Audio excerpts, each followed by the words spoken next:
I was in the middle of explaining the ROI projections when the notification appeared on my laptop screen like a digital slap across the face. The message was brief and brutal. Charlotte Kane, your employment is terminated effective immediately.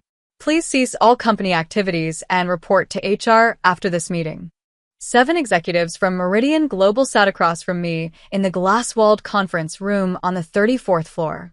Their attention was focused on my presentation about supply chain optimization that could save them $55 million over 3 years. The room hummed with the quiet energy of a deal about to close. I could hear the soft scratch of pens on notepads, the barely audible hum of the air conditioning, and the distant sound of traffic far below. None of them could see the message that had just destroyed my world. Only I could. My heart hammered against my ribs, and for a split second, my voice caught in my throat. Then I cleared it softly and continued with my sentence about implementation timelines, as if the supply chain management company I'd worked for hadn't just fired me while I was delivering the pitch of my career. As you can see on slide 12, our phased rollout approach minimizes disruption while maximizing efficiency gains in the first quarter, I said, my voice steady and professional. 18 months of relationship building, market research, and solution design ended in one corporate email while I was still talking. I didn't panic. I didn't storm out. I didn't even pause long enough for anyone to notice something was wrong. I finished the presentation with the same confidence I'd started with. When Meridian CEO, David Walsh, nodded approvingly at the final cost-benefit analysis, I simply closed my laptop, thanked them for their time, and walked out of that conference room with my head held high. They thought firing me mid-pitch would kill the deal and teach me a lesson about corporate hierarchy. Instead, it killed their entire future and taught me exactly what I was worth on my own. My name is Charlotte Kane. I was 34 years old and had been a senior supply chain analyst at Nexus Logistics Solutions for 6 years when they terminated me during the most important presentation of my career. This is the story of how I lost my job in 30 seconds and how my former employer lost everything that mattered afterward. 4 months before that devastating presentation, I received what seemed like a career-defining opportunity from our Vice President of Operations, Marcus Rivera. He called me into his corner office with its floor-to-ceiling windows overlooking the harbor. "Charlotte, I need your expertise on something big," he said, gesturing for me to sit in one of the leather chairs across from his mahogany desk. "We're looking at a complete overhaul of our service delivery model, something that could revolutionize how we approach supply chain management." The project he outlined was ambitious, a comprehensive analysis of how Nexus could integrate emerging technologies like AI-driven demand forecasting, blockchain-based tracking, and automated logistics coordination to create a next-generation supply chain platform. It would require months of research, industry analysis, and strategic planning. "I need someone with your analytical mind and industry knowledge to architect this," Marcus continued. "Think of it as designing the future of our entire business model." I spent the next 6 weeks living and breathing that project. It consumed my evenings and weekends. I interviewed supply chain experts, analyzed competitor strategies, researched emerging technologies, and built financial models that projected massive efficiency gains and cost savings. The final report was 94 pages of detailed analysis, complete with implementation roadmaps, risk assessments, and ROI calculations that showed how this new platform could generate hundreds of millions in value. When I submitted the comprehensive strategy document to Marcus, his response was enthusiastic. "This is exactly what we needed, Charlotte. Revolutionary thinking with practical application. Let me present this to the executive team and see how quickly we can move forward." 3 days later, I received an invitation to an all-hands company meeting. I assumed it would be Marcus presenting my platform strategy to get company-wide buy-in for the transformation. Instead, I walked into the auditorium to see our newly hired Chief Strategy Officer, Derek Ashford, standing at the podium. Derek had joined Nexus just 4 months earlier, recruited from one of our biggest competitors with promises of equity and a mandate to modernize our strategic approach. He had the kind of polished confidence that impressed executives and the sort of ambition that made my instincts prickle with warning. As Derek began his presentation, I felt my stomach drop into my shoes. He was presenting my supply chain platform strategy, word for word in many sections, as his own visionary work. Every innovative concept I'd developed, every technological integration I'd researched, every financial projection I'd calculated, all of it was being attributed to strategic initiatives developed by Derek Ashford in collaboration with the operations team. My name appeared nowhere in the presentation. When Derek's eyes found mine in the audience, I saw not embarrassment but cold calculation, as if he were testing whether I would dare to object publicly. I maintained my professional composure, took notes as if hearing this for the first time, and watched my colleagues nod appreciatively at Derek's apparent brilliance. That evening, I created a new folder on my personal drive. I called it Phoenix Supply Solutions. At first, it was just a repository for evidence, screenshots of my original documents with timestamps intact, email chains showing my submission to Marcus, access logs proving my authorship of the strategic framework. I didn't know then that Phoenix would become my lifeline. I just knew I needed to protect my intellectual property. The weeks following Derek's presentation brought a series of changes that would have been subtle to an outside observer, but were unmistakable to someone who understood corporate maneuvering.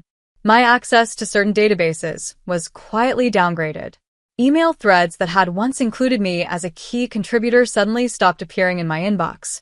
Projects I'd been leading were reassigned to other team members, with minimal explanation. The most telling change came when Marcus informed me that Janet Morrison, a junior analyst who'd been with the company for less than 18 months, would be collaborating with me on the Meridian Global opportunity. "We want Janet to get exposure to high-level client relationships," Marcus explained during our weekly one-on-one meeting. "She's shown real potential, and this seems like a perfect learning opportunity." I agreed without hesitation. "She's bright and hardworking. I'm happy to mentor her through the process." What I didn't say was that I could see the writing on the wall in bold, corporate lettering. This wasn't professional development. This was transition planning. The confirmation came 2 weeks later when HR scheduled what they called a role evaluation session with me. Patricia Hoffman, our human resources director, sat across from me with a manila folder full of documents I wasn't allowed to see. "We're conducting comprehensive reviews of all positions as part of our organizational restructuring," she explained with a smile that never reached her eyes. "Just routine assessment to ensure we have the right people in the right roles." "Are all senior analysts being evaluated?" I asked casually. "Everyone's role is being assessed," she replied, but her slight hesitation told me everything I needed to know.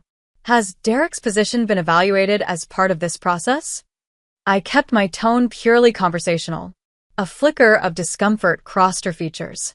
"Executive positions are being handled through a separate evaluation process." I nodded as if this made perfect sense, while understanding exactly what was happening. This wasn't a review. This was preparation for elimination. That night, I activated the second phase of what was evolving from a precautionary measure into a survival strategy. Using the intellectual property clauses I'd helped negotiate in my original employment contract, clauses that granted employees rights to their work product for portfolio and professional development purposes, I began systematically documenting and securing my professional assets. I was careful to stay within legal boundaries. I wasn't copying confidential client information or proprietary company data. Instead, I was preserving the analytical frameworks I developed, the implementation methodologies I'd created, the presentation templates, and financial models that represented my professional expertise, all elements I was legally entitled to as their creator under the terms of my employment agreement. I also reached out to 2 former colleagues who had left Nexus the previous year under circumstances that had raised my eyebrows at the time, Amanda from business development and Robert Kellerman from project management.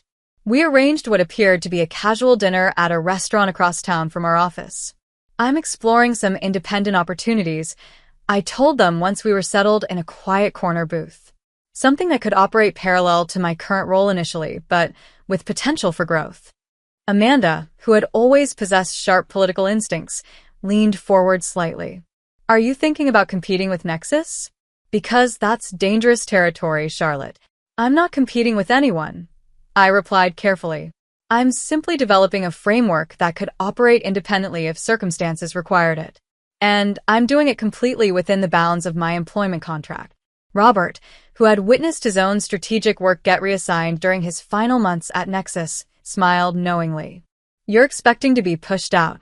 It wasn't really a question, but I answered anyway. I'm planning for multiple scenarios. By the time I walked into that conference room at Meridian Global, Phoenix Supply Solutions existed as more than just a folder name on my hard drive. It had a legal structure, a basic operational framework, and 2 experienced associates ready to activate it when necessary. It wasn't yet a competitor to Nexus, but it was positioned to become one with remarkable speed if circumstances demanded it. The Meridian Global account had been my project from its inception. The multinational manufacturing company was struggling with supply chain inefficiencies that were costing them millions in delays, waste, and missed opportunities.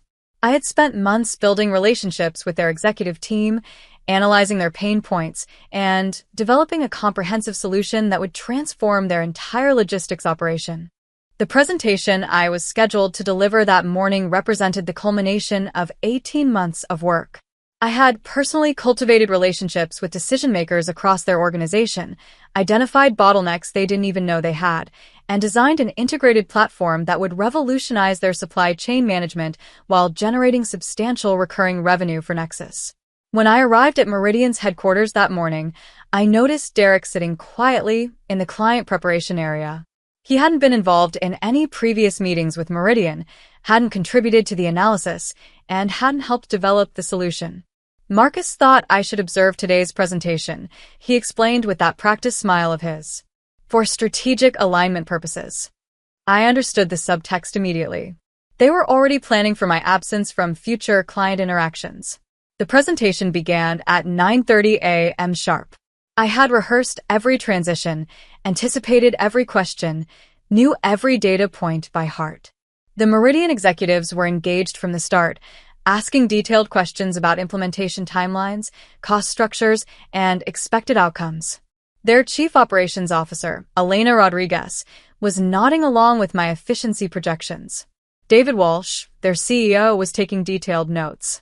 I was on slide 12, deep into the implementation roadmap that would save them $55 million over 3 years, when the notification appeared on my screen.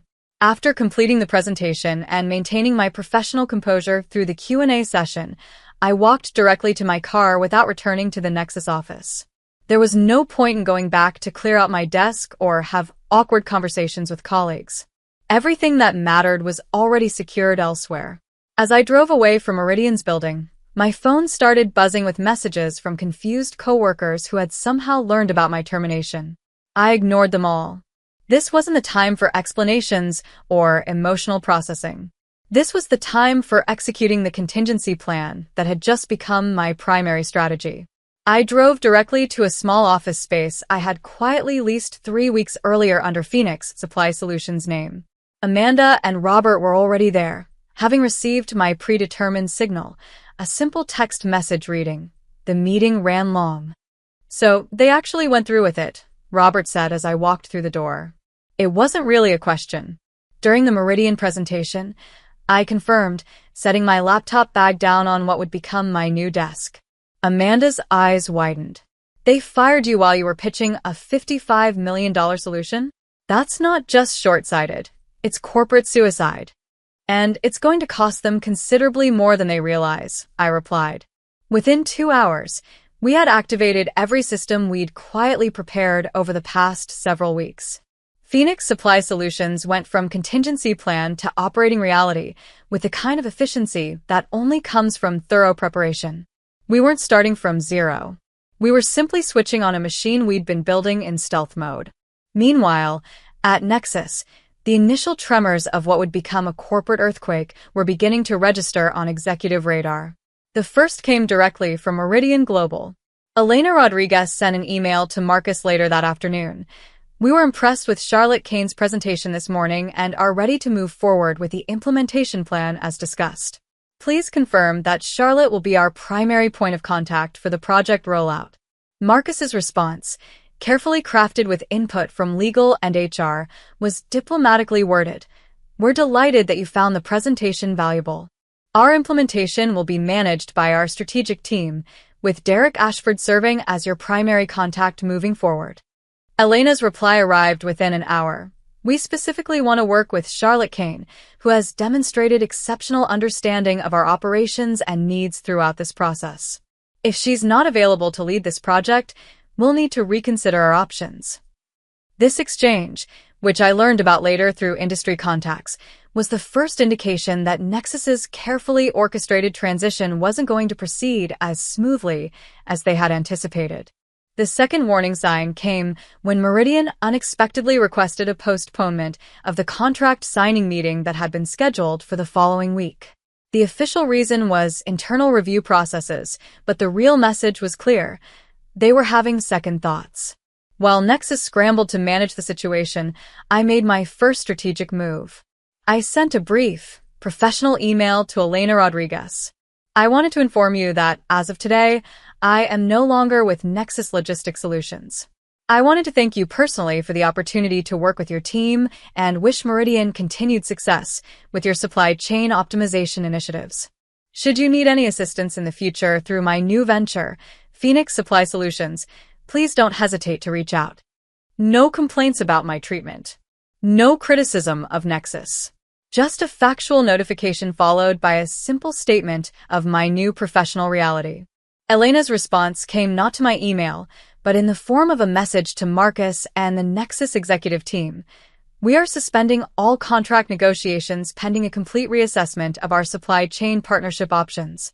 Please cancel all scheduled meetings until further notice. Inside Nexus, the reaction was swift and panicked. Marcus called an emergency meeting with the executive team, Derek prominently positioned as the supposed architect of the Meridian solution. They developed damage control strategies, prepared enhanced offerings, and crafted persuasive arguments to win back the client's confidence. What they failed to understand was that the damage couldn't be controlled through conventional means because they had fundamentally misunderstood its nature. This wasn't about pricing or service features. This was about trust, relationships, and proven expertise, the foundation I had spent 18 months building that they had casually discarded in a 30-second termination email. Days passed, then weeks. Meridian remained cordially unresponsive, acknowledging Nexus's increasingly desperate outreach with vague statements about continuing to evaluate our options. Then came the development that should have terrified Nexus more than anything else. Elena Rodriguez requested a meeting at Phoenix Supply Solutions offices. Our space was modest but professional.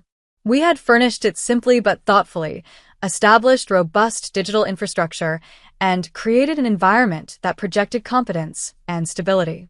By the time Elena arrived for our meeting, Phoenix looked and operated like a company that had been serving clients for years rather than weeks.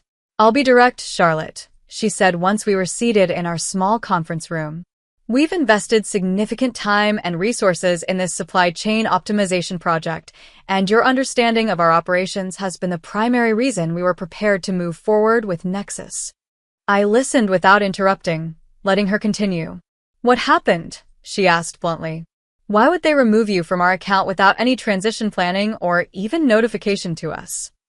"Nexus is undergoing some internal restructuring," I replied neutrally. "They have every right to make personnel decisions they believe serve the company's best interests." Elena studied me for a moment. "That's a very diplomatic answer." I smiled slightly. "I prefer to focus on moving forward rather than dwelling on past decisions." "And what does moving forward look like for Phoenix Supply Solutions?" she asked, getting to the heart of her visit. "We're a supply chain optimization firm specializing in integrated logistics solutions," I explained. "Our approach emphasizes deep operational understanding, customized implementations, and measurable results. We're small enough to be agile and focused, but structured to scale our capabilities as needed for complex projects." What I didn't need to say, what was understood without being stated, was that Phoenix could deliver exactly what I had promised Meridian in my Nexus presentation, because the intellectual architecture behind that solution had originated from my analysis, not from Nexus's systems. "Could you handle a project of our scale and complexity?" Elena asked the obvious question. "We have the expertise and frameworks already developed," I assured her. "And we're structured to bring in additional resources as needed for implementation." What we don't compromise on is the strategic oversight and accountability. 3 days later, Meridian Global officially terminated all discussions with Nexus and requested a comprehensive proposal from Phoenix Supply Solutions. When news of Meridian's decision reached Nexus, the impact reverberated through every level of the organization. Marcus called me personally within hours, his voice tight, with barely controlled anger. "What did you do to sabotage us with Meridian?" he demanded without preamble. "I informed them that I was no longer with Nexus," I replied calmly. "That's all. They made their own decisions based on that information." "You stole our client." His voice rose slightly. "They were never your client, Marcus. They were a prospective client who chose to work with the professional they trusted to deliver results." "We'll pursue this legally," he threatened.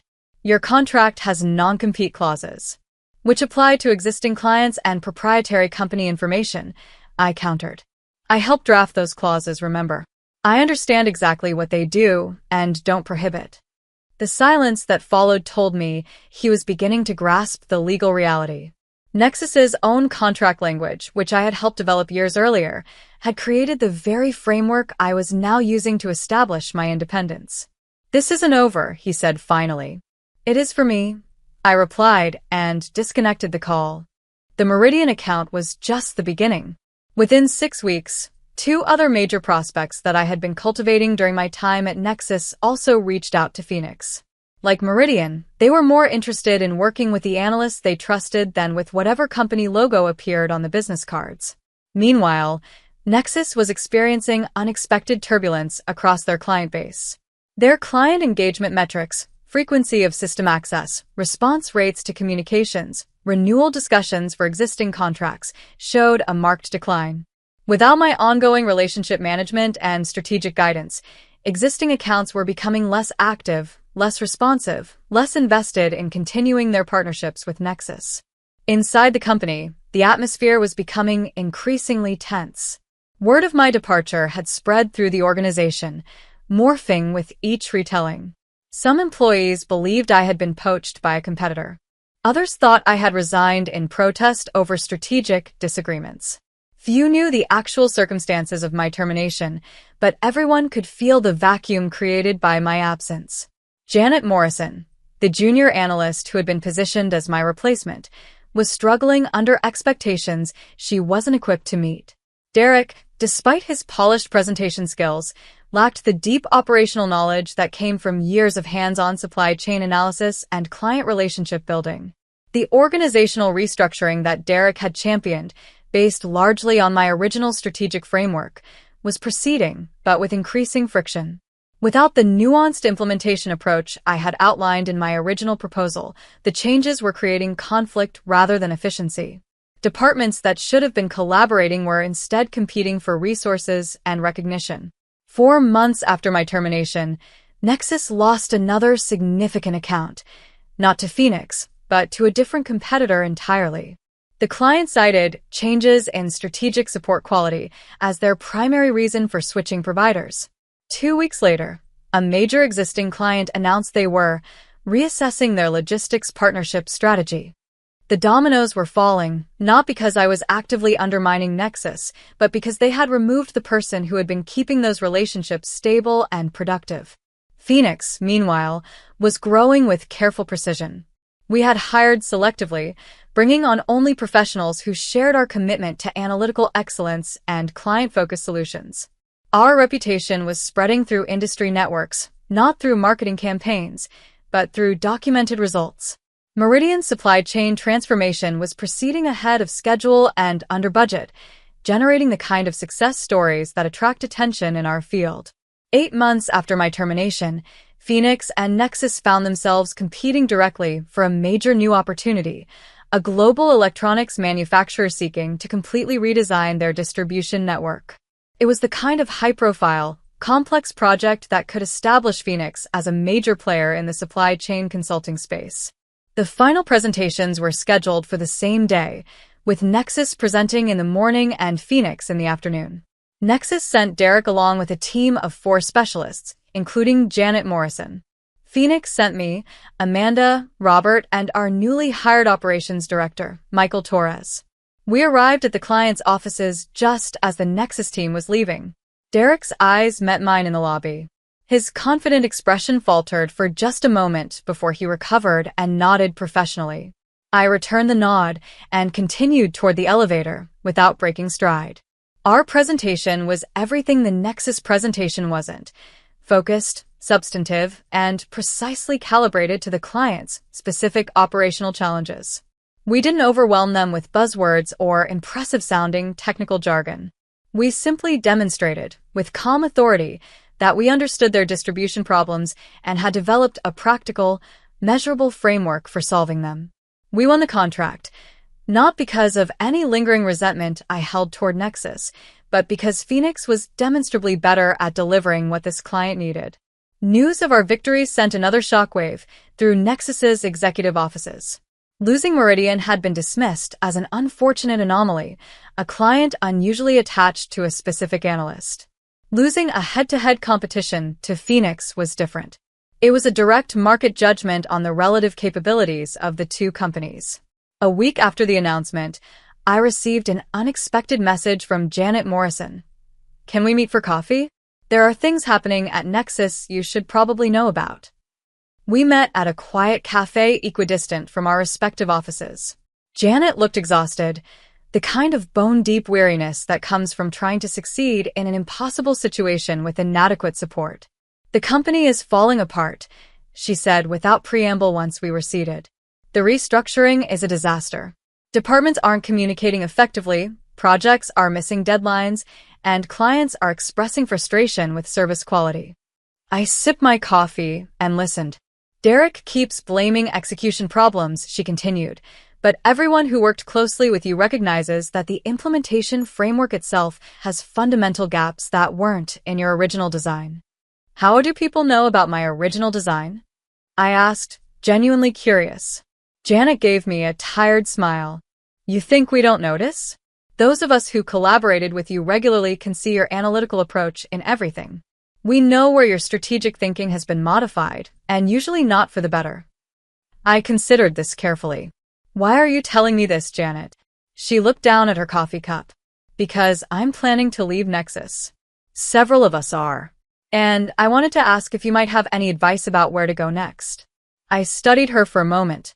She had genuine talent and had clearly learned valuable lessons about corporate politics in recent months. "Send me your updated resume," I said finally. "Phoenix is expanding. We might have a position for someone with your skills and insights." 3 weeks later, Janet joined Phoenix as our senior client analytics specialist. She brought with her not only her own capabilities but also intelligence about Nexus's increasingly desperate attempts to stop their decline. Marcus had launched what he called a renewal initiative, essentially an admission that Derek's restructuring wasn't producing the promised results. Derek had been quietly shifted from Chief Strategy Officer to Director of Innovation, a title with less client contact and more internal focus. Patricia from HR had left the company entirely, replaced by a crisis management specialist known for handling corporate turnarounds. 1 year after my termination, the final blow fell. Nexus's board of directors called an emergency meeting and voted to remove Marcus as CEO. The official announcement cited strategic misalignment as the reason, but the financial reports told the real story. Client retention had dropped by 28%, new business acquisition was down 41%, and the company's valuation had fallen to its lowest point in 7 years. Derek disappeared from the company website shortly thereafter. No announcement, no farewell message, just another executive quietly erased, much as my name had been removed from the strategic framework that started this entire cascade. I felt no satisfaction watching these developments unfold. There was no joy in seeing the implosion of a company where I had invested 6 years of my professional life. Many talented people still worked there, people who had nothing to do with the decisions that led to my termination. Instead, I focused on building Phoenix into everything Nexus could have been but chose not to become: a company that valued analytical rigor, respected intellectual contribution, and placed client success at the center of every decision. 1 year to the day after that termination notification slid across my laptop screen, I walked through the main entrance of Phoenix Supply Solutions' expanded headquarters. We had outgrown our original space and moved to a full floor in a modern office building downtown. The reception area featured a simple but elegant sign, the Phoenix logo with my name discreetly listed beneath it as founder and CEO. Meridian's supply chain transformation had been completed on time and under budget, exceeding all projected efficiency gains. They had already contracted with us for 2 additional optimization projects. The electronics manufacturer's distribution redesign was progressing smoothly, generating measurable cost savings ahead of schedule. Phoenix now employed 31 people, including 9 former Nexus staff members who had joined us, seeking a more merit-based environment. As I stood in that lobby, I reflected on the journey from termination to triumph. I had never sought revenge against Nexus. I had never publicly criticized them or revealed the circumstances of my departure.